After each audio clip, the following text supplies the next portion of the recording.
Entonces yo por este ductus arterioso estoy mandando sangre que sí lleva oxígeno, pero que no es lo suficientemente adecuado para los requerimientos del cuerpo. Y pues, además de esta aurícula derecha, yo sigo mandando sangre desoxigenada al ventrículo derecho y ese ventrículo derecho le está mandando sangre desoxigenada a la aorta dorsal. Entonces tenemos una gran cantidad de sangre desoxigenada que está llegando a la aorta dorsal.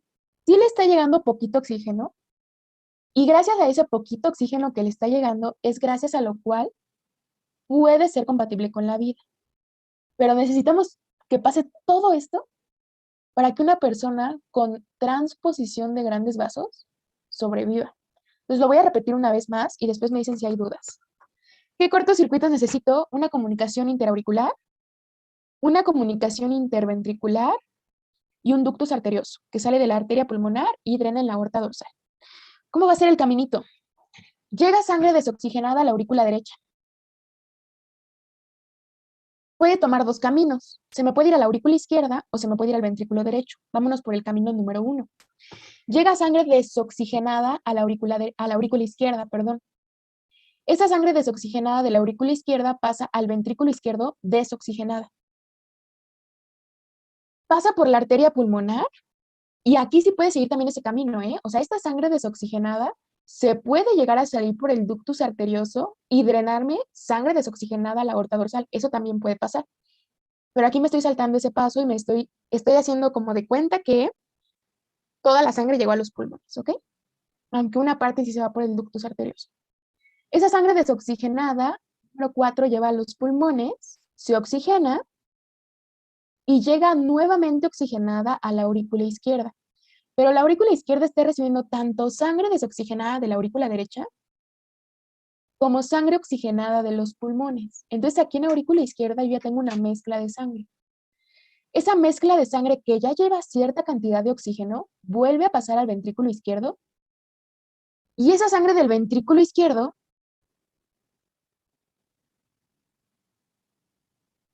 vuelve a pasar por la arteria pulmonar y de la arteria pulmonar se puede volver a oxigenar una parte y otra parte, número 7, puede salir por el ductus arterioso y mandarme una ligera parte de sangre oxigenada directo a la aorta dorsal para los tejidos. Entonces, ese es como un camino que puede haber. Segundo camino, como ya le estoy mandando mucha sangre a este ventrículo izquierdo, ahora ya tengo más presión aquí. Entonces, ahora sí, este ventrículo izquierdo puede mandar sangre del izquierdo al derecho por esta comunicación interventricular. Va de nuevo. Como ya le estoy mandando mucha sangre al ventrículo izquierdo y es como una mezcla de sangre y sangre y sangre, ahora sí, este ventrículo izquierdo tiene más presión que este ventrículo derecho. Por lo tanto, por gradiente de presión, la sangre tiende a fluir del ventrículo izquierdo, que tiene sangre mezclada y más o menos oxigenada, por aquí, por esta comunicación interventricular, hasta el ventrículo derecho. En ese ventrículo derecho yo voy a tener sangre mezclada que viene del ventrículo izquierdo y sangre desoxigenada de la aurícula derecha. Por lo tanto, sigue siendo sangre mezclada. No sé, de cualquier manera sigue siendo sangre mezclada con un poquito oxígeno que termina drenando también en la aorta dorsal.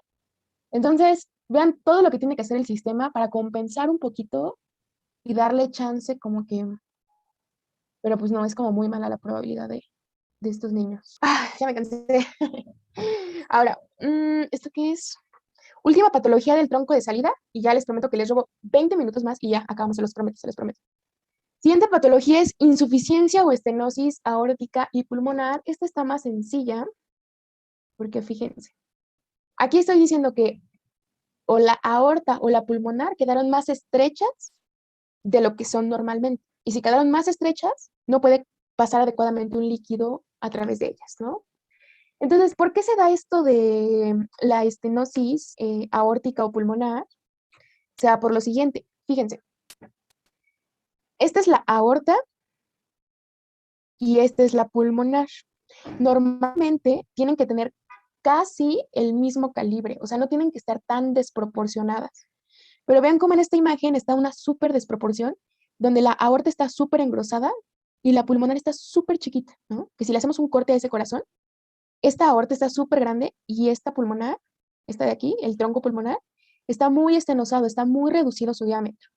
Esto se da por una tabicación asimétrica, o sea, yo cuando le pongo el tabique, le dejo más espacio a una que a otra. Y entonces por eso una queda muy grande y una queda muy estenosada, muy estrecha.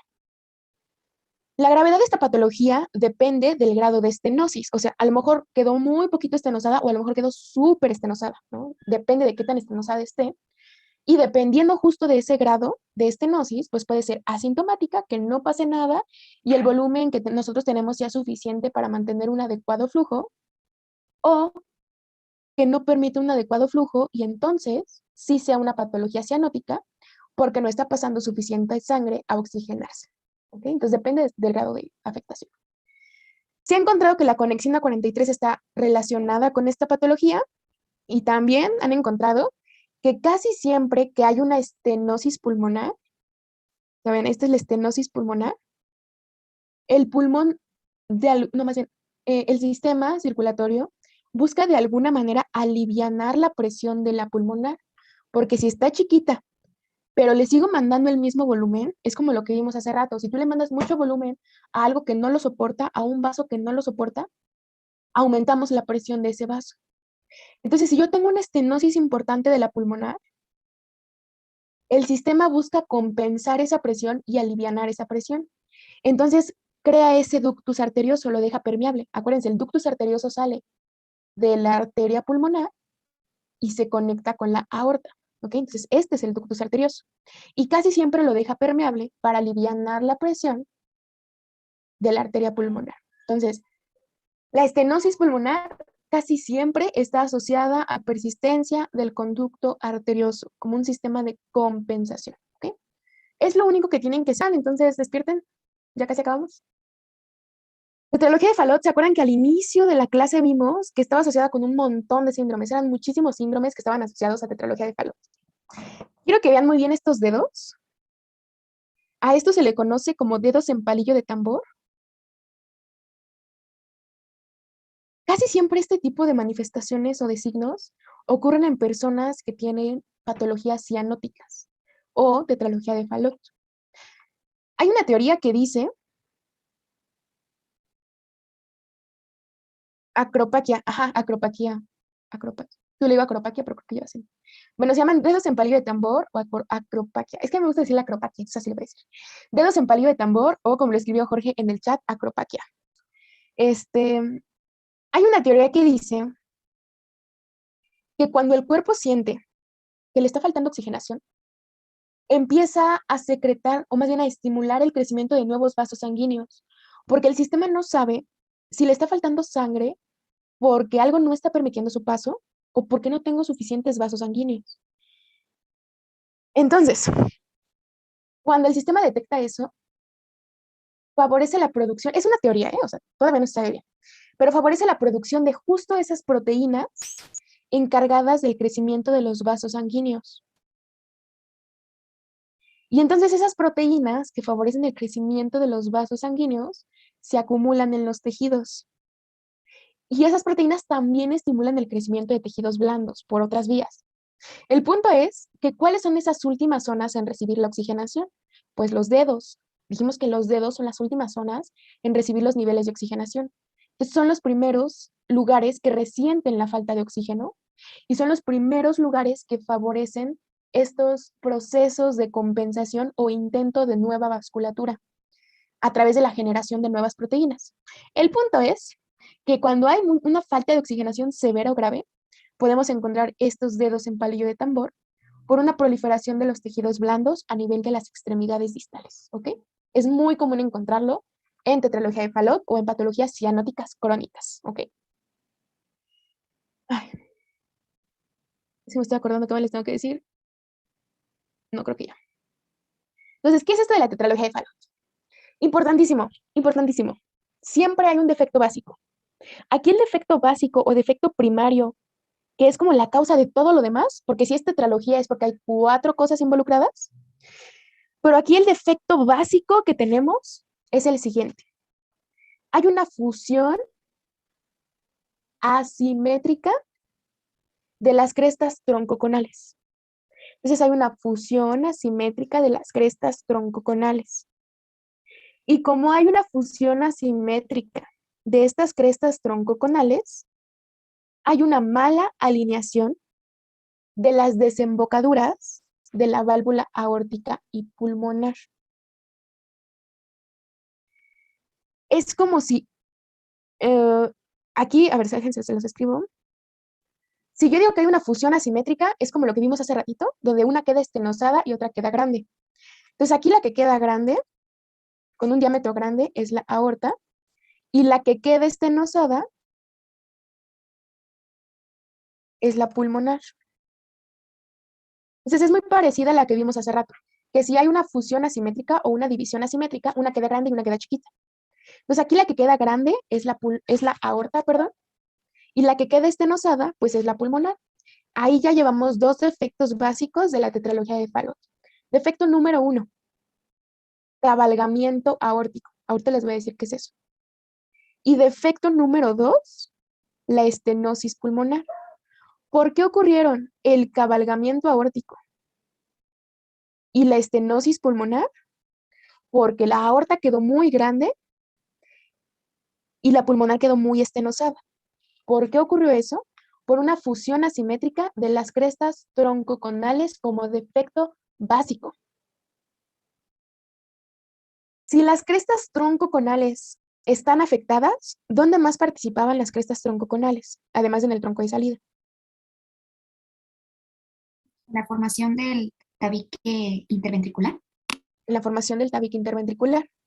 Entonces, también va a estar afectado el tabique interventricular y como tercer defecto, voy a tener una comunicación interventricular. ¿Ok? Tercer defecto.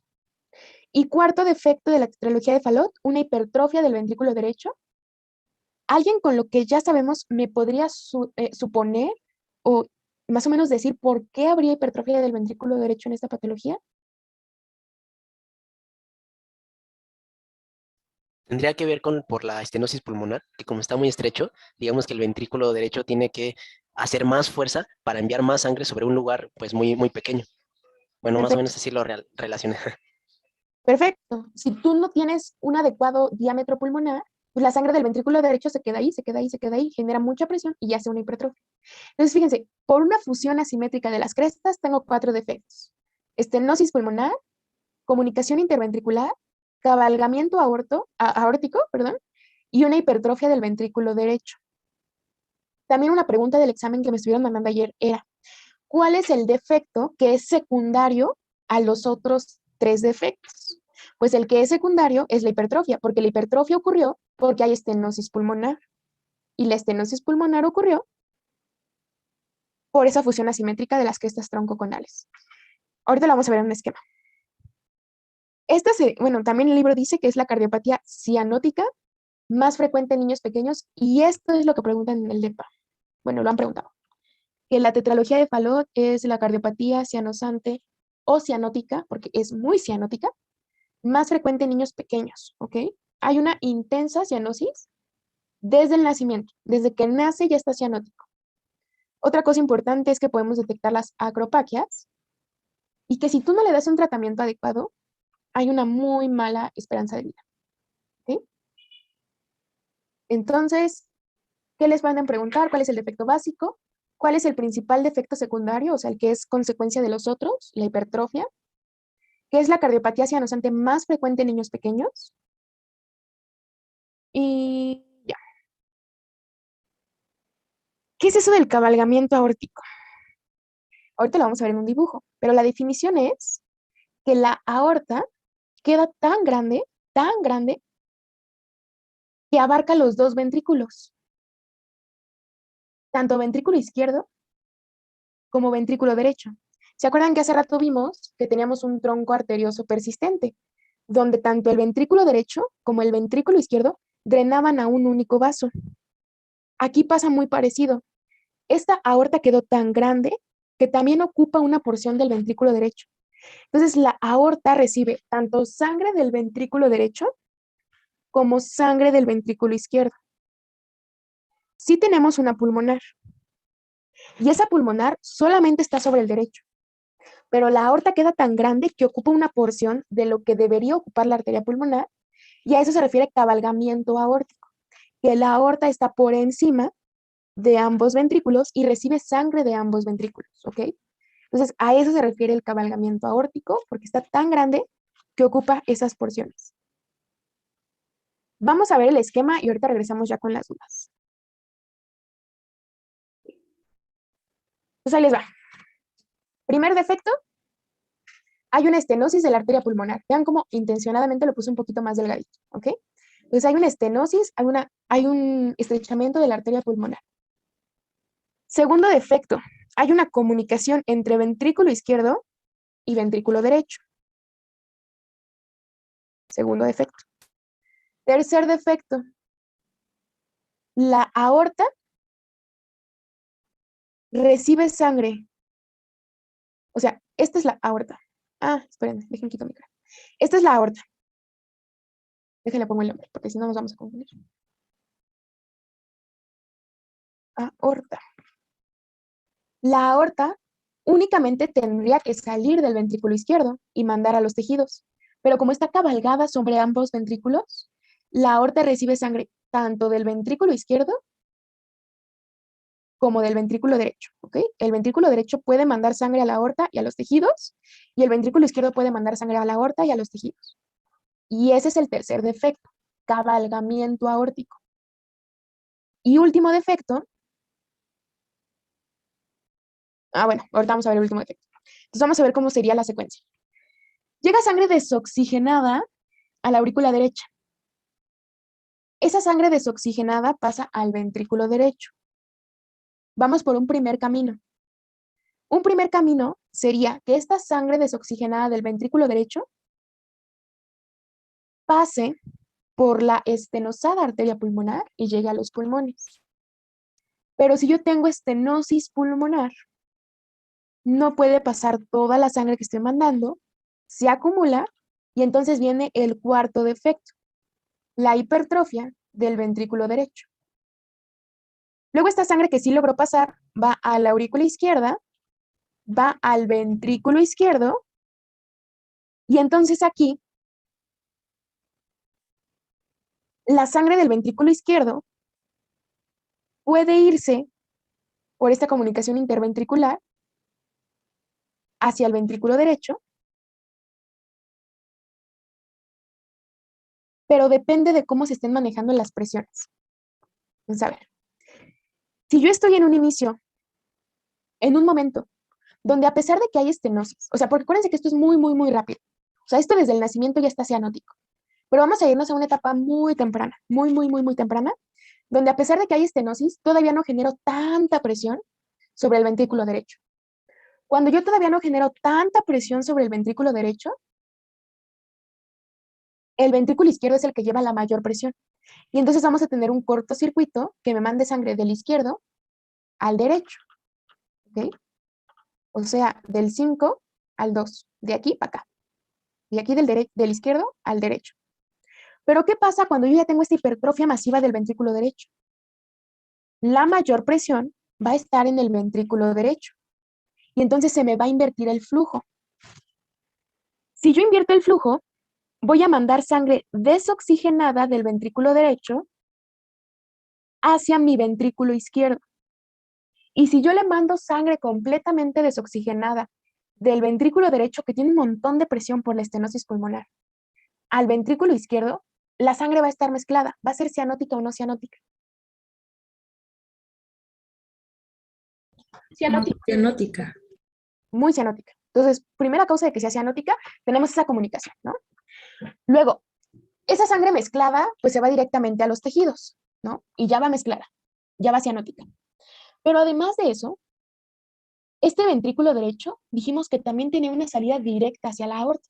Entonces, directamente del ventrículo derecho, estoy mandando sangre desoxigenada, completamente desoxigenada, hacia los tejidos. Y eso hace que sea muchísimo más cianótica.